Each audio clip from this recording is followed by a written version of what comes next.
بسم اللہ الرحمن الرحیم۔ السلام علیکم۔ میں ہوں آپ کا مدرس مسعود احمد طاہر۔ امید کرتا ہوں کہ آپ سب بخیر و عافیت ہوں گے۔ عزیز طلباء، آج ہم پنجم کلاس کی اردو کی درسی کتاب کا سبق نمبر 13 جس کا عنوان ہے کھیوڑا کی سیر پڑھنے جا رہے ہیں۔ عزیز طلباء، اس سبق کو پڑھنے سے پہلے آئیے اس سبق کا تعارف جانتے ہیں۔ سبق کھیوڑا کی سیر میں مصنف نے کھیوڑا میں موجود نمک کے وسیع ذخائر سے متعلق مفید معلومات فراہم کی ہیں۔ مصنف نے اس سبق میں دنیا کی دوسری بڑی نمک کی کان کے تمام تفریحی پہلوؤں کو بڑے دلچسپ اور دلکش انداز میں بیان کیا ہے۔ مصنف نے اس سبق میں نمک سے تیار خوبصورت عمارتوں جن میں مینار پاکستان، بادشاہی مسجد، شیش محل، دیوار چین اور مری کے مال روڈ کا ذکر کیا ہے۔ مصنف نے اس سبق کے ذریعے بچوں میں مشاہدے کے عمل کو فروغ دیا ہے۔ عزیز طلباء، اس سبق کو پڑھنے کے بعد آپ اس قابل ہو جائیں گے کہ چٹانی نمک کے حصول سے واقفیت حاصل کریں گے۔ آپ کو مشاہدے کے عمل کو اپنانے کی ترغیب ملے گی۔ آپ کو پاکستان میں موجود قدرتی معدنیات کے وسیع ذخائر سے متعلق معلومات حاصل ہوگی۔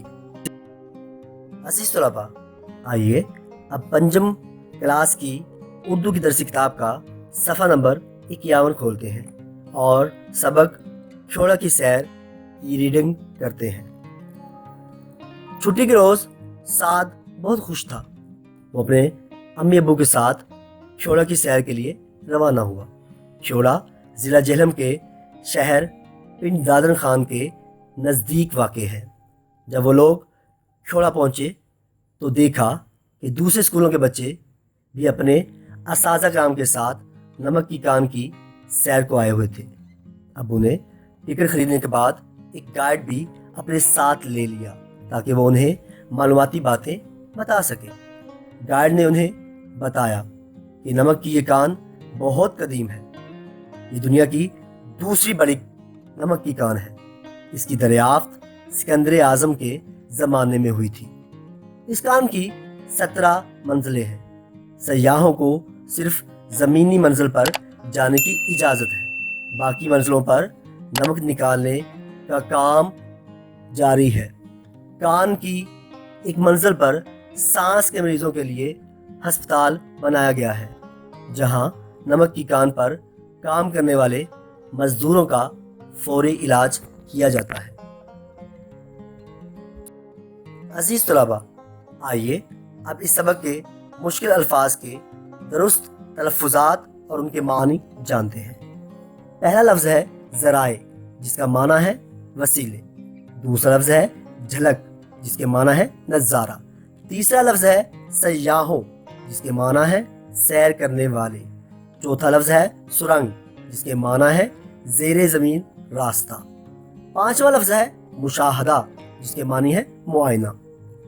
چھٹا لفظ ہے معتدل جس کے معنی ہے درمیانے درجے کا۔ ساتواں لفظ ہے گائیڈ جس کے معنی ہے رہنما۔ آٹھواں لفظ ہے برآمد جس کے معنی ہے مال باہر بھیجنا۔ نواں لفظ ہے دریافت جس کے معنی ہے تلاش۔ 10واں لفظ ہے سجاوٹ جس کے معنی ہے آراستہ کرنا۔